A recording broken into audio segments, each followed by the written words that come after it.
Government needs to be fiscally responsible. Vote for the effective, hardworking conservative.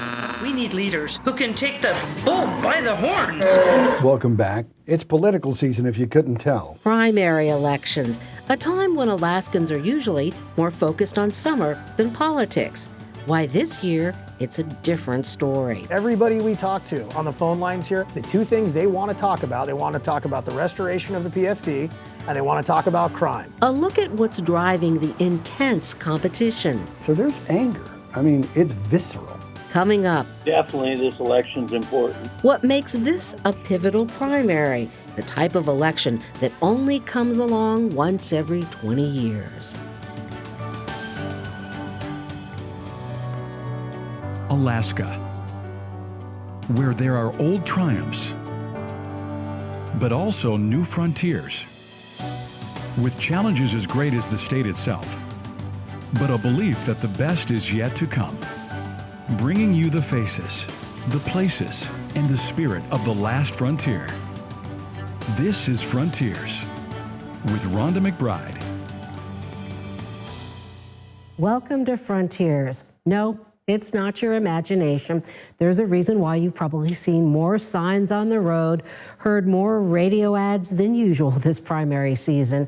In all, there are 29 contests in next week's election. 24 are in the House and the Senate, and many of them have a crowded field of candidates. In the House alone, there are more than 100 candidates in the primary. It's been more than 20 years since the House has seen so many races. And what better place than talk radio to find out why?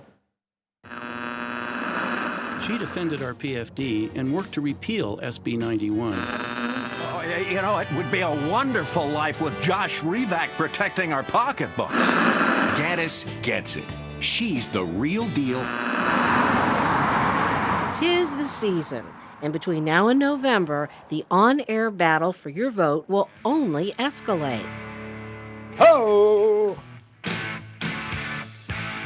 Mike Porcaro has been a talk show host for almost 20 years. Welcome back.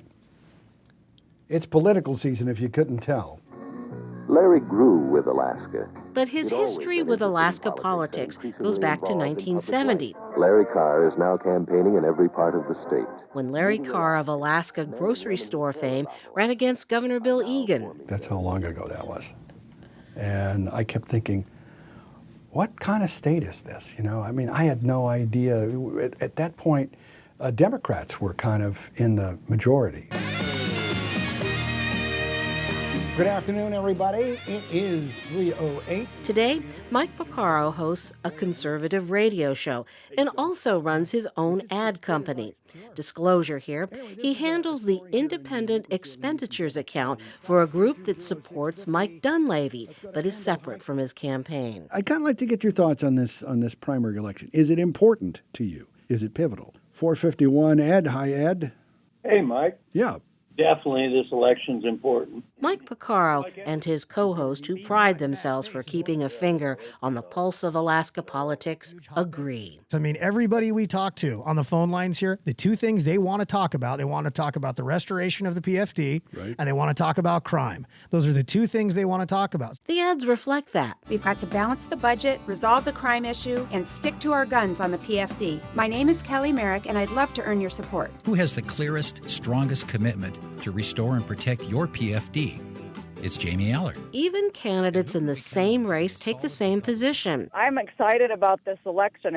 We got so many good people running. It's as if voters in the Republican Party ask, mirror, mirror on the wall, who is the most conservative of all? There's anger. I mean, it's visceral. If somebody can tap into that, if it exists the way I think it does, they're going to win. Mike Porcaro says this is the kind of election you see once every 15 or 20 years. This is good for the state. Hopefully people get energized by it and get involved. I think it's really healthy. I'm really glad to see that. I don't like to see races where there's nobody Typically, primaries in Alaska are sleepy. Yes, very much so. This is not going to be sleepy. So will conservative voters actually wake up from their usual primary election apathy and turn out in significant numbers? How deep does it go? Yeah. How serious are people? I still don't care about the long-term future. I care what affects me. Right. I care about me. So what affects you? Crime and the PFD. Alaska could use another governor like Jay Hammond to fight for your dividend. Well, now you can have one. Mike Dunleavy. Lee Treadwell will back the repeal of SB 91 and crack down on criminals. Conservatives are also energized about the governor's race because the winner of the Republican primary will likely run in a three-way race between Governor Bill Walker, an independent, and Democrat Mark Begich, who could split the liberal and moderate vote. Begich is in for the duration. He told me, I'm in this thing. I didn't get in it to lose. And he's pretty steadfast on it. And Walker, he's the governor. I mean, let's not forget that. The guy is the governor of the state of Alaska. Why would he drop out? I've got the primary coming up next week. One way or another, 2018 is poised to be a year of change. Got momentum. Yeah, clearly. Maybe not in the governor's mansion, but definitely in the legislature. I've got a strong record as an effective Kevin Meyer is a true conservative. We've got to balance the budget, resolve Government the needs to be fiscally responsible. No matter how the voting goes, we definitely will see a lot of new blood in the legislature next year. In the Senate, there are 4 open seats, and that's 1/5 of that body. Berta Gardner, Anna McKinnon, and Dennis Egan want to retire. Kevin Meyer is running for lieutenant governor. On the House side, Scott Kawasaki takes on Pete Kelly in the Senate, which leaves his seat open, and David Guttenberg is retiring. One of these 2 politicians will be out of the legislature next year. Dan Sadler and Laura Reinbold hope to fill Anna McKinnon's shoes in the Senate. So that leaves 2 races in the House wide open. Chris Birch, another one with his eyes on the Senate. And after 14 years in the legislature, Les Guerra makes an exit from politics. And another legislative lion set to leave, Mike Chenault, who served a record 8 years as House Speaker. And Chenault left the House to run for governor, but then pulled out of that race. Also, Juneau will get 2 new lawmakers next session to replace Sam Keto and Justin Parrish. Well, coming up, KTVA's Liz Raines joins us to highlight some of the races to watch next Tuesday. And believe me, there are quite a few of those. But first, here's a quick run through of some of the contests that you'll see on the ballot.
The state budget continues to be one of the big battlegrounds this year, especially with the news that the price of oil took a big drop this week, down by more than $4 a barrel.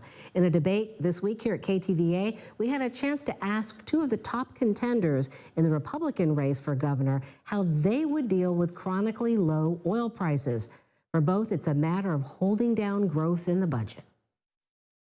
We can grow ourselves out of this predicament with the new oil finds that are close to the pipeline that have been discovered the last couple of years. We can then continue to examine our programs, audit all of our divisions to make sure that we have efficiencies within government, try and render out as much waste, as much fraud, duplication, and redundancy in the state government. I think if we do this, we won't have to tax and we won't have to cut our PFD. We've now had 4 years of a lost drilling season because we didn't pay our bills, and that's what I meant by bringing back trust. We also have to look at costs in government. The government is growing way too quickly. Our three biggest budget items include health and social services, education, and corrections. And I want to make sure that we look at the outputs for what we're spending to see what we need to keep doing. And if you want to see more of this debate, you can see it all at KTVA.com.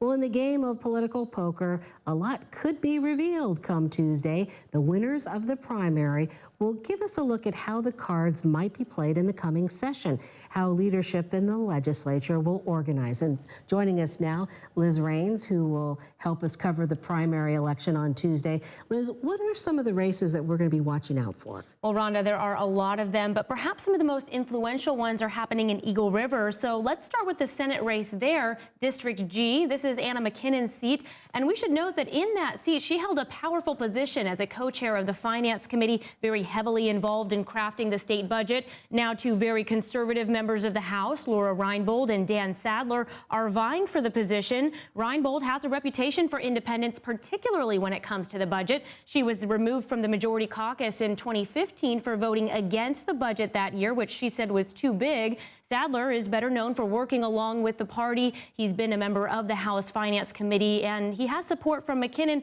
as well as that from another former Eagle River lawmaker, Fred Dyson, another hardcore conservative.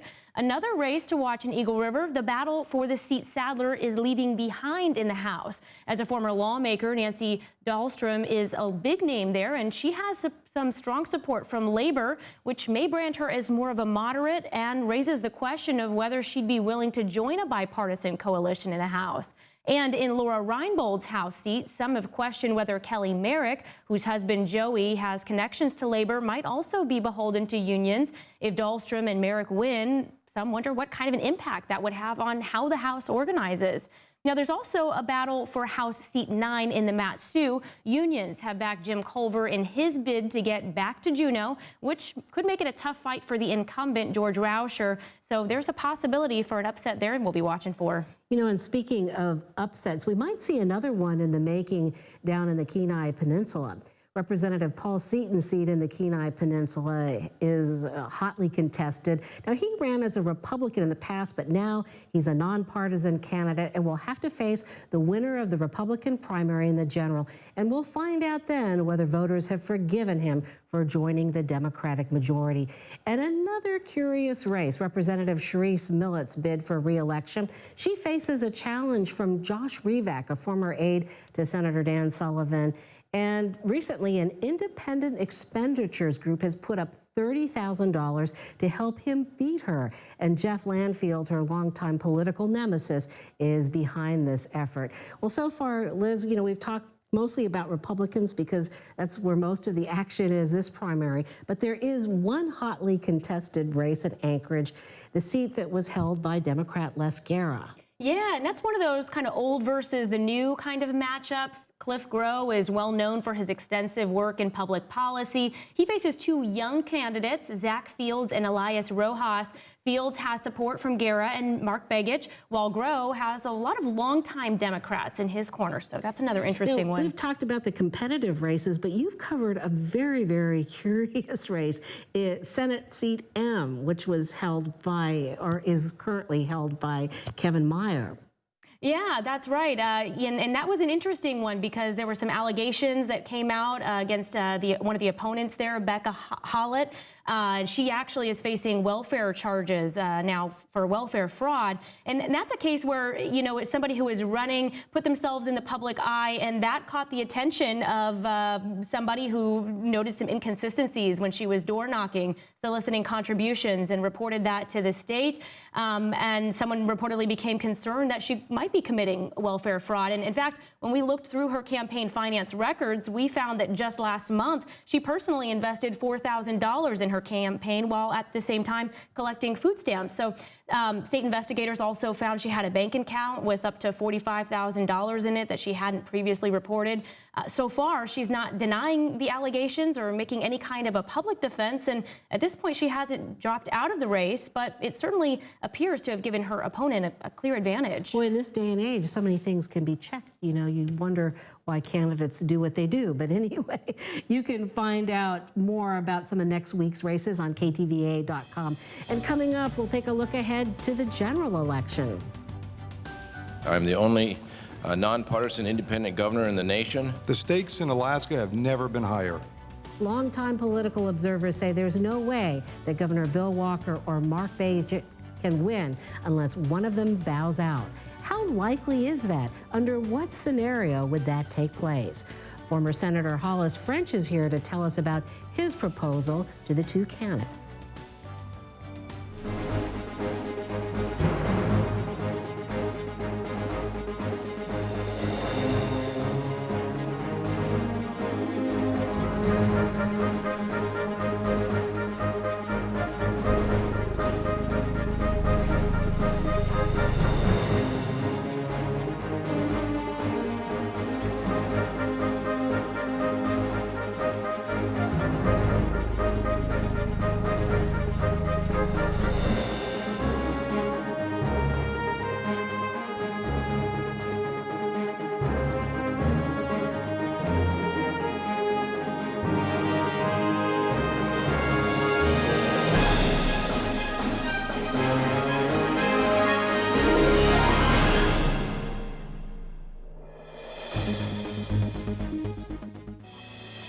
The year was 2014, and Hollis French had dreams of running for governor. But when Byron Malott entered the Democratic primary, he changed the course. I am abandoning my quest to be governor for the state of Alaska. I am taking a step back for the team because I believe that Byron Malott can win this election in 2014. French put a sticker with the abbreviation for lieutenant on his campaign signs, but those signs had a very short life. After winning the primary, he bowed out yet again to make room for the unity ticket, a bipartisan shuffle in which Byron Malott gave up his race for governor to run as Bill Walker's lieutenant governor. Together, they made history. Hard to believe that that was 4 years ago. Now, once again, there's a potential three-way race come November, but this time with a well-known candidate in the Democratic race. That's former Senator Mark Begich. And joining us now, Hollis French, who played a role in history 4 years ago. Do you regret your decision to bow out? Rhonda, I don't. They were both difficult decisions, but at the time they made perfect sense to me. I did not want to be engaged in a destructive primary with someone like Byron Malott, a respected person that I personally like and admire.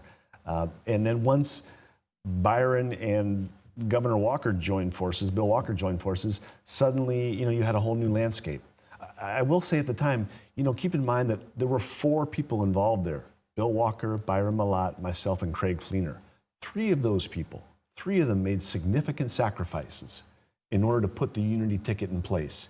And that's partly what led me to this year's idea. Well, fast forward to this November. Now, apparently you have put together a proposal for Governor Walker and Mark Begich.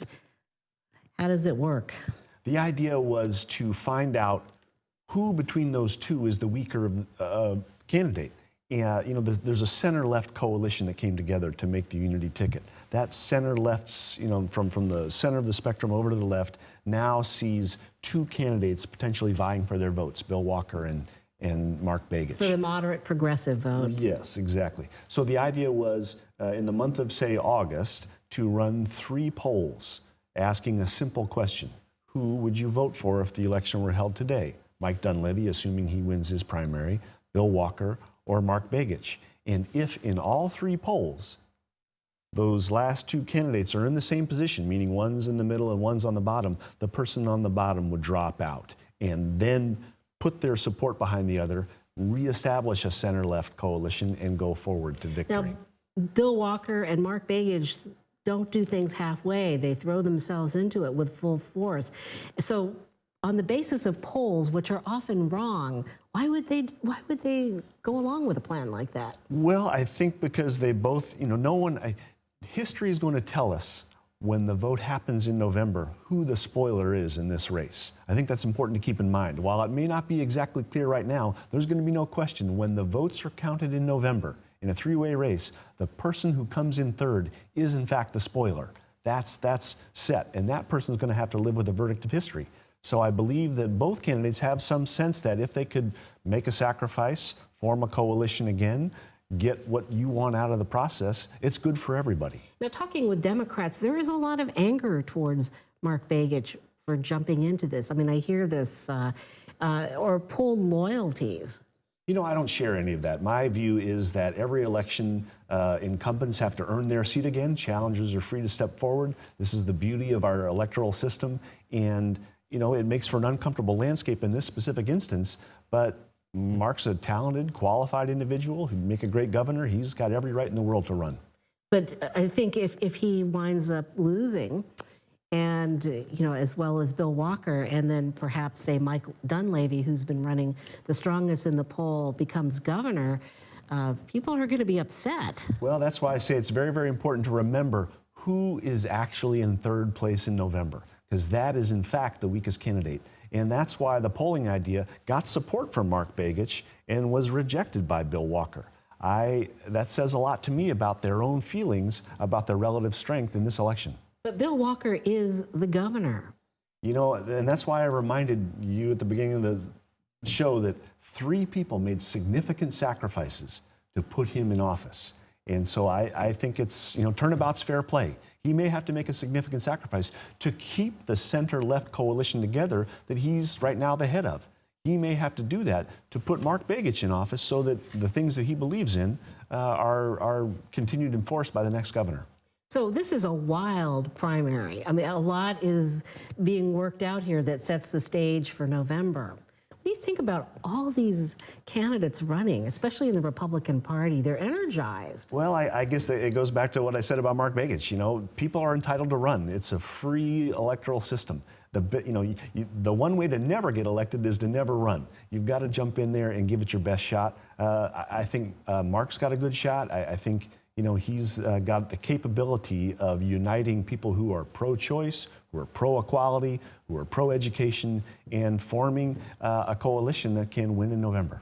So when all is said and done, though, you know, we still have more Republicans registered in our state. We do have that big group of undeclared nonpartisans, but the Democrats or the moderate liberals, you know, they're behind the game here because it's not settled. It doesn't give you a good chance to get out in front of the campaign. Well, I think that was, in fact, the genius, if you will, behind the unity ticket, and it offers us the same opportunity in this landscape if everyone's willing to give a little bit for the greater good. Think of the... What is the greater good in your mind? In my view, it's being pro-equality.